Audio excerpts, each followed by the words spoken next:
The market smelled of rust and smoke. It was hidden under the broken towers of an old mining colony, where shadows stretched long and cold. Merchants shouted over each other, selling scraps of tech, weapons, and lives. Cages lined the walls, filled with tired faces, most already bought or ignored. But one cage still held a girl. She was thin, her skin pale and cracked, her hair tangled, her body wrapped in nothing but rags. She held her knees close, whispering to herself, her eyes half closed. The crowd did not look at her with pity, only with hunger or boredom. She has nothing left, one alien laughed. Not even strength to stand. Not worth a credit, another spat.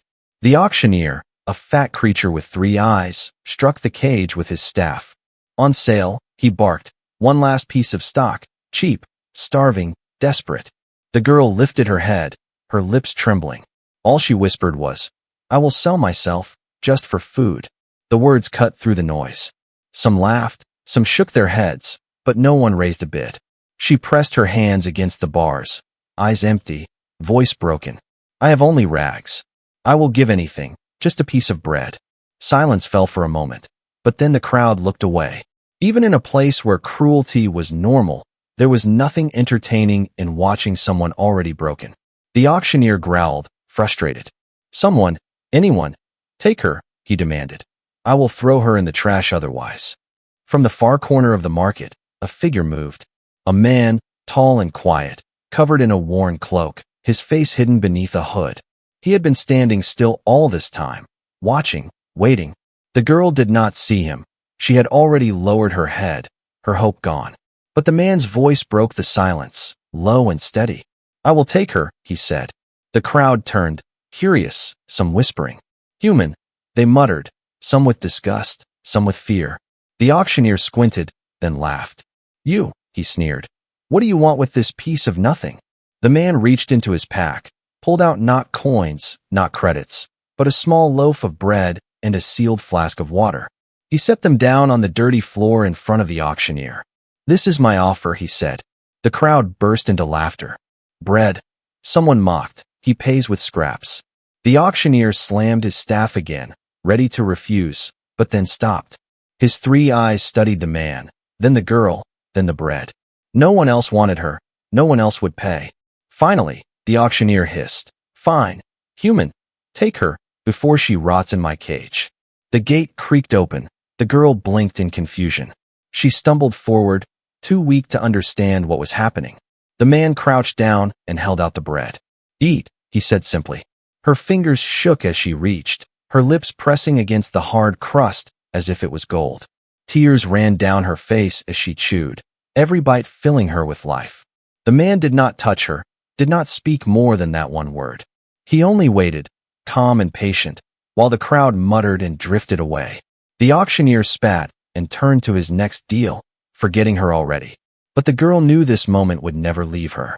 She had whispered she had nothing, only rags, only hunger.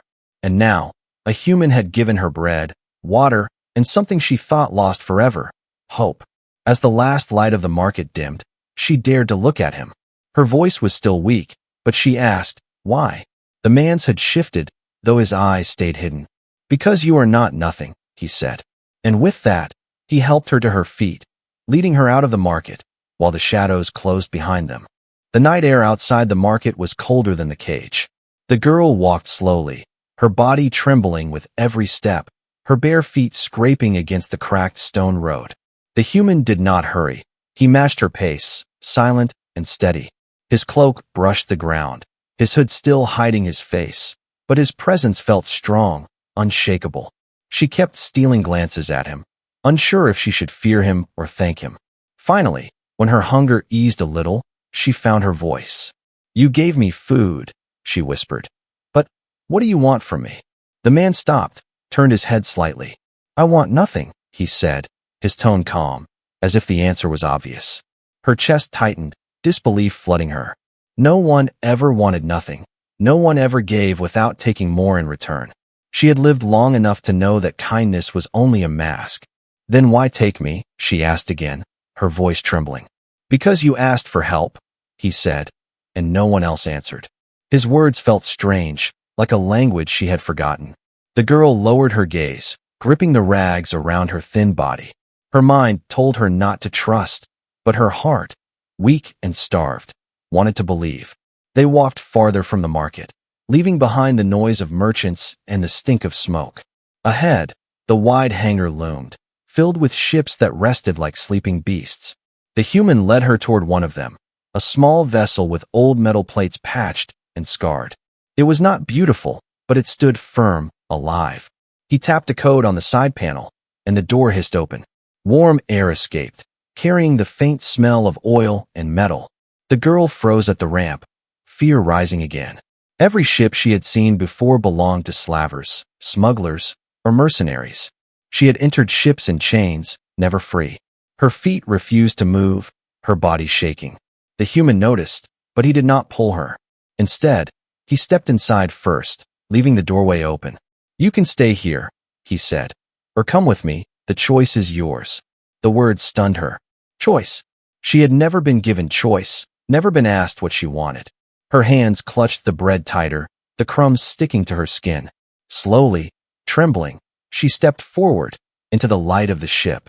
The door closed behind her, sealing away the sound of the market.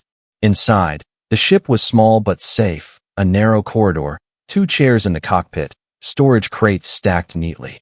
It felt alive, like a shelter, not a prison. The girl sank against the wall, exhaustion overtaking her. The man placed a blanket over her shoulders, not speaking, not touching more than needed. For a long time, she stared at him, trying to understand. Finally, she asked, "What is your name?" The man paused, then answered simply, "Merrick." She whispered the name to herself, like a secret. Merrick. Her eyes closed, her body giving in to sleep. But Merrick remained awake, standing at the controls, scanning the hangar. He knew the slavers would not forget. No one walked away with stolen stock, not even something they considered worthless. They would come, sooner or later. And when they did, he would be ready. For now, the girl slept, curled under the blanket, dreaming of warmth she had never known. She did not yet understand who this human truly was, but she felt something she thought was lost. Hope. And those shadows of danger crept closer outside. For the first time in her life, she did not face them alone. The ship hummed softly as it left the hangar, slipping into the dark sky above the colony. Stars spread across the void, cold and endless, while the planet below shrank into shadow. The girl sat curled in the co-pilot's chair, still clutching the blanket around her shoulders. Her eyes darted between the control panels and the human who guided the vessel with calm, steady hands. She could not understand him, not truly, not yet. He had bought her without credits, fed her without demand, spoken to her without cruelty. No one had ever done that, not once in her life. Her stomach ached with hunger, still not satisfied by the bread, but stronger than before. Her eyes drifted to the small satchel Merrick carried. He noticed, his voice quiet but firm. "There is more," he said, opening the satchel and pulling out a small container. Inside was warm broth, simple but rich with flavor. The smell hit her, and tears welled in her eyes again. He placed the container in her hands, and she drank greedily, every swallow burning her throat but filling her with life. Merrick said nothing, only watched, his face hidden but his posture calm. When the last drop was gone, she licked her lips, embarrassed by her own hunger. "I'm sorry," she whispered. I couldn't stop." "You don't need to be sorry," he answered. "You were starving." The words felt heavy in her chest, like a weight lifting and yet pressing down at the same time. No one had ever excused her weakness before. No one had ever spoken to her as if she mattered. She lowered her gaze, holding the empty container. "Why?" she whispered again. "Why are you helping me?" Merrick leaned back in his chair, the hum of the ship filling the silence. "Because you deserve more than rags and hunger," he said at last. "You deserve to live." Her lips trembled, and she pressed her face against the blanket, trying to hide her tears. For the first time in years, they were not tears of fear, but of something she dared not name. The ship sailed on, cutting through the void. Merrick tapped the controls, setting a course far from the colony, far from the slavers who would soon realize what he had done. He knew the danger, but he did not speak it aloud. The girl watched him from the corner of her eyes, studying the way his hands moved across the console, precise and confident. He was no ordinary drifter, no lost wanderer. Something about him felt deliberate, like every choice was weighed and decided long before it was made. Her curiosity burned, but her body was weak and her mind was heavy. Still, she asked softly, "Where are you taking me?" "To safety," he replied, simple as that. "Is there such a place?" she murmured, her voice sharp with doubt. Merrick's head turned slightly, the hood shifting, though his face remained hidden. "There is," he said, "but you must choose to walk toward it." The word struck her, echoing inside her. Choice, again that word, again that strange gift. She had been born without choices, raised without freedom, stripped of everything but survival. And now this human spoke as if her will mattered, as if her decision could shape her life. Her heart beat faster, not with fear this time, but with something else, something new. She looked down at her trembling hands, stained with crumbs and broth, and whispered, "Then I will try." Merrick gave a small nod, returning his focus to the stars. For a long while they sat in silence, the only sound the steady hum of the ship. But within that silence, something grew. Not ownership, not fear, not chains.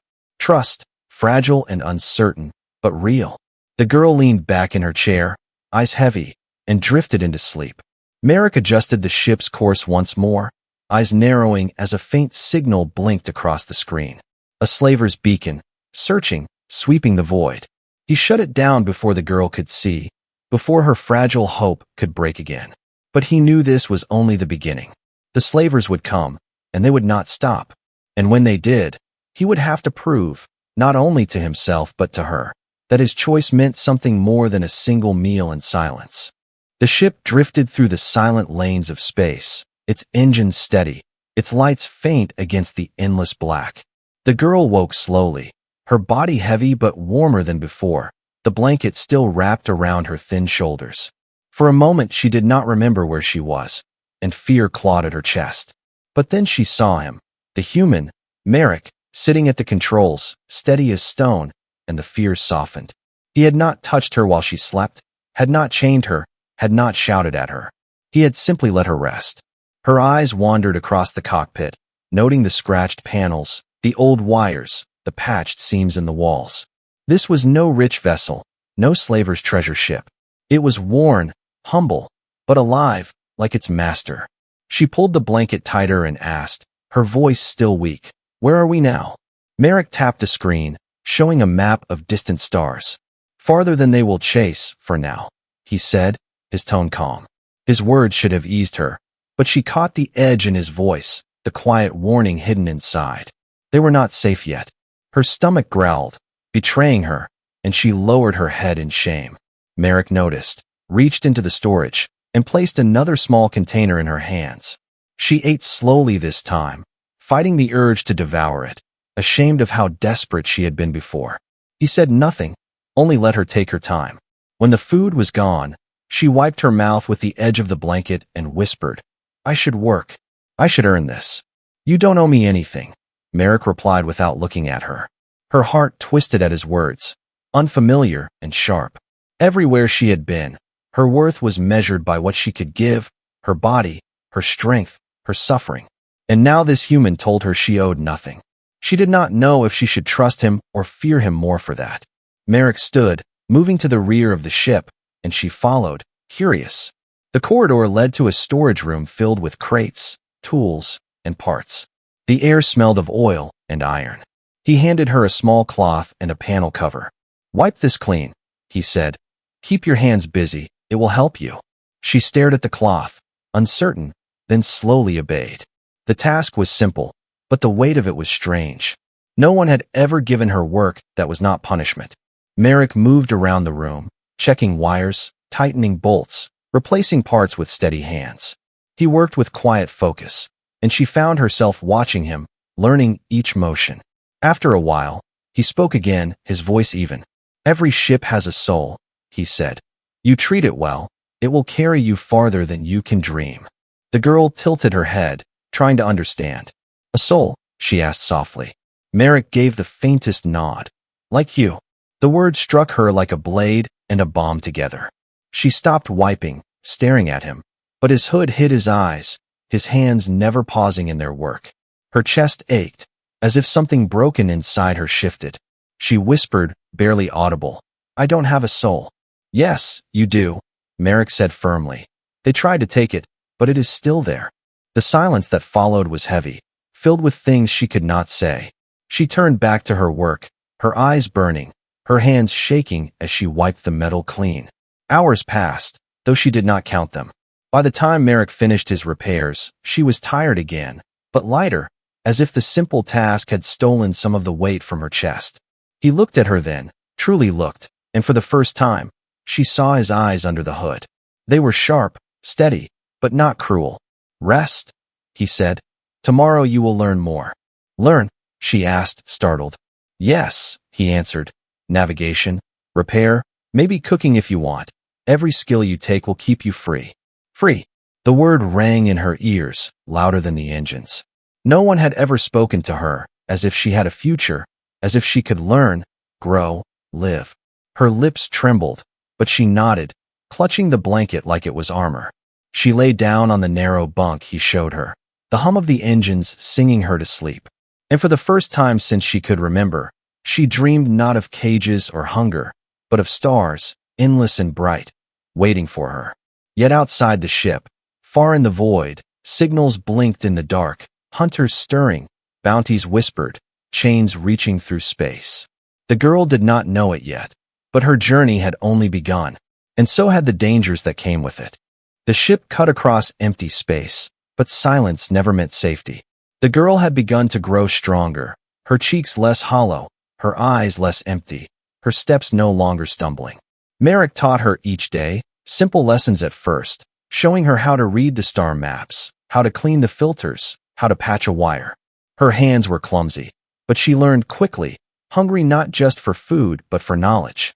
Each time she succeeded, Merrick gave the smallest nod, never praise, never false words, just quiet trust. And that trust meant more than any chain or command ever had. Yet even as hope grew inside her, shadows followed. She saw it in the way Merrick checked the sensors more often, how his gaze lingered too long on blinking lights across the console. One night, when the stars glowed bright against the viewport, she asked him, "They are coming, aren't they?" Merrick did not answer at once, his hands steady on the controls. Finally, he said, "Yes." Her throat tightened, her fingers gripping the blanket on her lap. "They want me back," she whispered, "because I am theirs." "No," Merrick said sharply, his hood tilting toward her. "You are not theirs, not anymore." The words burned into her chest, but fear did not vanish. She knew how far slavers would go, how deep their reach spread. She had been dragged across planets, traded like nothing. They would not give up easily. Later, she overheard Merrick working in the engine room, his voice low, speaking into a comm that crackled with static. "Signal confirmed, bounty marked," he said.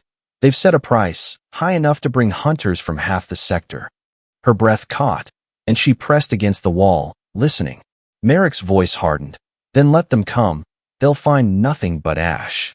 The comm cut, silence swallowing the ship once more. The girl staggered back to her bunk, her heart racing, guilt pressing down on her like iron.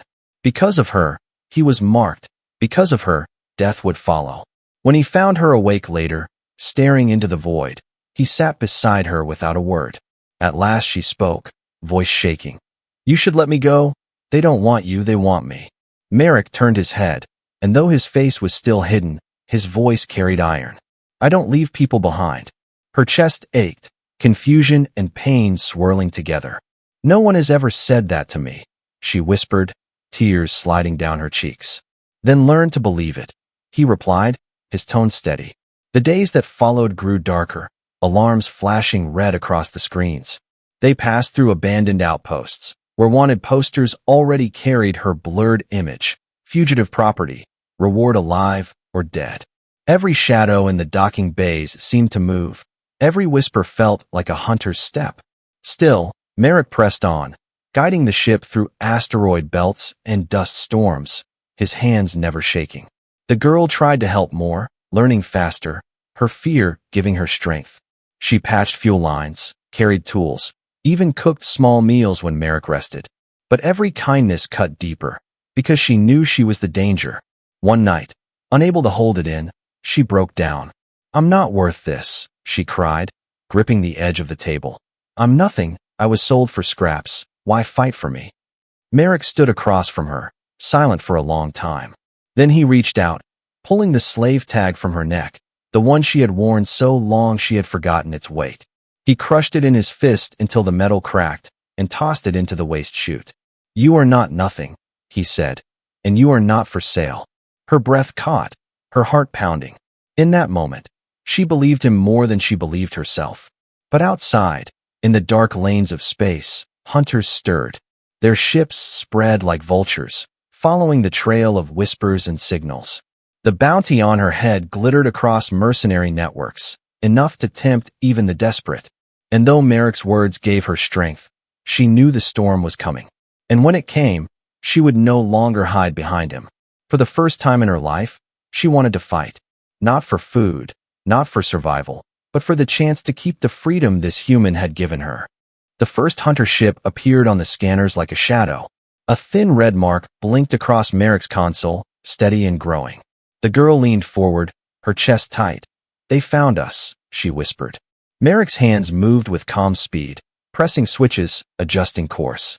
"They always would," he replied. "But we will not make it easy for them." The engines roared as the ship veered into the cover of an asteroid belt, massive stones drifting through the void like ancient giants. The girl clung to the seat as the ship swerved between rocks, sparks of light glancing off the hull. Behind them, more signals appeared, hunter ships fanning out, predators circling their prey. Merrick's voice stayed level. "You wanted to help. Now is the time. Take the lower console. Watch the heat levels. If they spike, we burn." Her fingers trembled, but she obeyed, pressing buttons, reading flashing numbers she barely understood.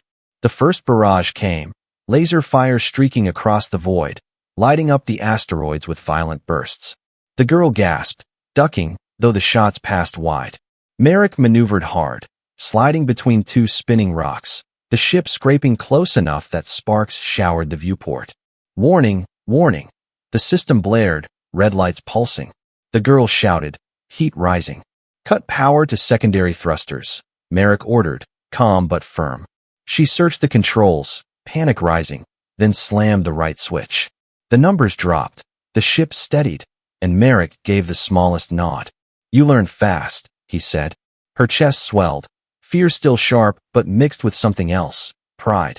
Another hunter ship cut across their path, massive cannons charging. Merrick's hand slid over the weapons panel, his voice low, "Hold on." The ship spat fire, bursts of plasma tearing into the hunter's wing. The enemy spun, smoke trailing, vanishing into the black.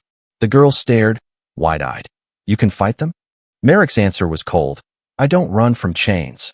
But for every ship that fell, two more appeared, their engines burning bright. The hunters closed in, driving them deeper into the belt, forcing them toward a dead end of stone. The girl's hands shook, but she shouted, "Left gap, small but clear." Merrick glanced once, trusted her, and drove the ship through, scraping metal against rock, but breaking free. The hunters followed, relentless. The girl's breath came fast, her heart pounding louder than the alarms. She turned, eyes fierce. "What can I do? More than numbers." Merrick pulled a rifle from under the console, tossing it to her. "Defend the ship," he said. "They'll try to board." Her hands froze around the weapon, her mind screaming with old memories of chains, whips, hunger. But something inside her pushed past the fear. Not for survival, not for food, but because she refused to go back. The ship shook as a hunter latched on, claws of steel digging into the hull. The girl stumbled to the hatch, rifle in hand, breath ragged. The door hissed open, and a figure in armored plating forced its way inside, blade gleaming, eyes burning with greed. She raised the rifle, her hands trembling. For a moment she thought she would drop it, that her body would betray her. But then Merrick's voice echoed from the cockpit, steady and unyielding. "You are free now, fight for it." Her fingers squeezed the trigger, the blast cracking through the corridor. The hunter fell, smoke rising from his chest, his blade clattering to the floor. Her body shook, her knees weak, but she did not fall. Another came, then another, and she fired again, the rifle heavy but steady in her grip. Each shot burned her shoulders. Each recoil tore through her arms, but she stood. For the first time in her life, she was not prey. Merrick's voice called again, "Brace." The ship spun sharply, shaking free of the boarding claw, sending the last hunter tumbling into the void. The girl collapsed against the wall, chest heaving, the rifle slipping from her hands. Merrick entered the corridor, his hood fallen back, his eyes visible at last, sharp, scarred, but alive. He looked at her. Blood and sweat streaked across her face, trembling but unbroken. "You fought," he said simply. Her lips parted, and for once, she smiled through the tears. "I am free." Merrick gave the faintest nod, then turned back to the controls. The hunters were broken, scattered, but not destroyed. More would come, the bounty still burning across the stars. But for now, for this moment, she was no longer a girl in rags, no longer property, no longer nothing. She was someone who had fought and won, and she knew she would never bow again. The stars stretched wide and endless as the ship sailed free from the asteroid belt. Silence followed the battle, not the silence of fear, but of relief, of breath still shaking yet alive. The girl sat against the wall of the corridor, the rifle beside her, her body weak, but her spirit burning bright. She had fought, she had survived, she had tasted freedom not as a gift, but as something she had earned. Merrick returned to her side, his hood fallen, his face revealed at last. His hair was streaked with gray, his skin marked by scars, his eyes sharp and steady, the eyes of someone who had carried too many battles. He looked at her with neither pity nor pride, only truth. "You stood when they tried to take you back," he said. "That is what matters." Her throat ached, her voice cracked. "I was afraid." "So was I," Merrick replied calmly. "Fear is not weakness. It is proof you still have something worth keeping." Her chest tightened, the words sinking deep into wounds that had never healed. For the first time, she felt the chains inside her cracking. Later, when the alarm stopped and the stars drifted quiet again, Merrick guided her to the cockpit. He showed her the wide view of the galaxy, worlds like scattered gems glowing across the dark. "All of this is open now," he said. "But where we go next, you will decide." Her eyes widened, confusion twisting into awe. "Me?" she asked, her voice trembling. "I can choose." "Yes," Merrick said firmly. "No one chooses for you anymore." The word echoed inside her like thunder. Choice. She stared at the stars, her hands pressed against the glass. For so long she had been a number, a thing, a piece of property. Now she was being told she could choose. Her heart pounded as if it could break her chest. Slowly, carefully, she turned to him. "Then I want a name," she whispered. "Not the number they gave me, not the curses they called me." Merrick nodded once, waiting. She closed her eyes, searching inside herself, through the ashes of her past, until a word came like a flame. "Lyra," she whispered, her lips trembling. "My name is Lyra." The sound of it filled the cockpit, fragile but unbroken. Merrick spoke at once, steady and true. "Lyra." Her breath shuddered, her tears spilling. But this time, they were not tears of despair. They were tears of becoming. The girl in rags was gone. The slave was gone. She was Lyra now. For days they traveled through the void, Merrick teaching her more, navigation, repair, reading the codes of stars. And each day she grew stronger, her shoulders straighter, her gaze steadier. The hunters still searched, the bounty still burned across the networks. But Lyra no longer trembled at the thought. She had fought, and she would fight again, not as prey, not as property, but as someone who belonged only to herself. One evening, as the engines hummed and the stars shone bright, she turned to Merrick. "You saved me," she said softly. "But you also gave me more. You gave me a life." Merrick shook his head, his eyes fixed on the endless dark ahead. "No," he said. "You took it yourself. I only opened the door." Lyra's lips curved into the smallest smile, fragile but real. She wrapped the blanket tighter around her shoulders, not as a shield anymore, but as comfort. The silence between them was no longer heavy, it was peace. Outside, the stars burned brighter, as if welcoming her into their endless embrace. Lyra pressed her hand against the glass again, whispering to herself. "I had nothing, only rags, only hunger." Her voice trembled, but her eyes glowed with fire. And now, I have everything. Merrick glanced at her once, his expression unreadable, but in the depth of his gaze there was something she had not seen in any other. Pride. Together, they sailed on, a scarred human and a reborn girl, hunted by shadows but unbroken. The galaxy was vast, dangerous, and cruel. But for Lyra, it was no longer a prison.